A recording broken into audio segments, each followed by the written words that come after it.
লা ইলাহা ইল্লাল্লাহ এটা এমন একটা দামি কালিমা, লা ইলাহা ইল্লাল্লাহ এটা এমন একটা দামি কালিমা, যেই ব্যক্তি বিশ্বাসের সাথে জীবনে একবার লা ইলাহা ইল্লাল্লাহ বলবে, তার জীবনে যদি আর কোনো আমল না থাকে, কিয়ামতের ময়দানে আল্লাহ পাক সুবহানাহু ওয়া তাআলা এই লা ইলাহা ইল্লাল্লাহর কালিমার বদৌলতে তাকে মাফ করে দিবে, চিরস্থায়ী জান্নাত আল্লাহ তাআলা তাকে দান করবেন। সুবহানাল্লাহ।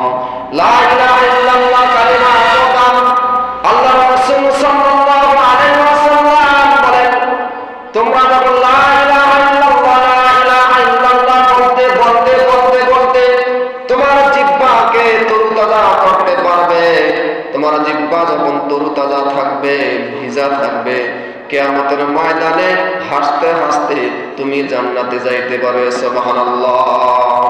লা ইলাহা ইল্লাল্লাহ, লা ইলাহা ইল্লাল্লাহ কত সুন্দর কালিমা, পড়তেই মজা লাগে, যতবার পড়বেন ততবার পড়তেই মজা লাগে, শরীরে বডিতে একটা এনার্জি ফিল হয়, এনার্জি অনুভূতি হয়, কত মজা একটা কালিমা আল্লাহ তাআলা আমাদেরকে দান করেছেন, যার নাম লা ইলাহা ইল্লাল্লাহ, কালিমায়ে তাইয়্যিবা। কালিমায়ে তাইয়্যিবা, কালিমা মানে বাণী, তাইয়্যিবা মানে পবিত্র, অর্থাৎ পবিত্র বাণী, অর্থাৎ পবিত্র বাণী।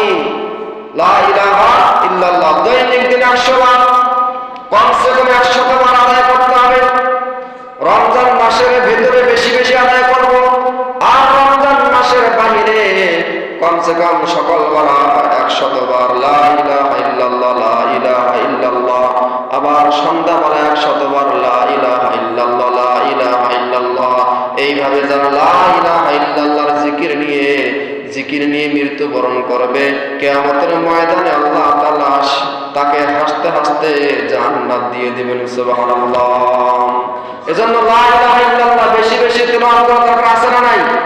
ইনশাআল্লাহ সকাল সন্ধ্যা রমজানের বাহিরে তো আদায় করবই, রমজানে বিশেষ করে এই রমজানে হাঁটতে বসতে খাইতে নিতে সর্বহালতে মনে মনে আওয়াজ করে যখন যতটুকু সময় পাই, যখন যেভাবে সুযোগ পাই, সেইভাবে আমরা লা ইলাহা ইল্লাল্লাহ, লা ইলাহা ইল্লাল্লাহ জিকির করব না।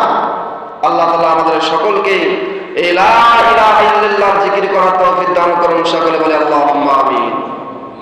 হাদিস শরীফের মধ্যে এসেছে, আল্লাহ রাসূল সাল্লাল্লাহু আলাইহি ওয়াসাল্লামকে একজন সাহাবী জিজ্ঞাসা করল, ইয়া রাসূলুল্লাহ, ইসলামে তো অনেকগুলো বিধান রয়েছে, আমাকে আপনি এমন একটা বিধান শিক্ষা দিন যে বিধানটা আমি সর্বহালতে আদায় করতে পারবো, এবং এটা আদায় করার কারণে আমি আল্লাহ তাআলার নিকট পছন্দনীয় হতে পারবো।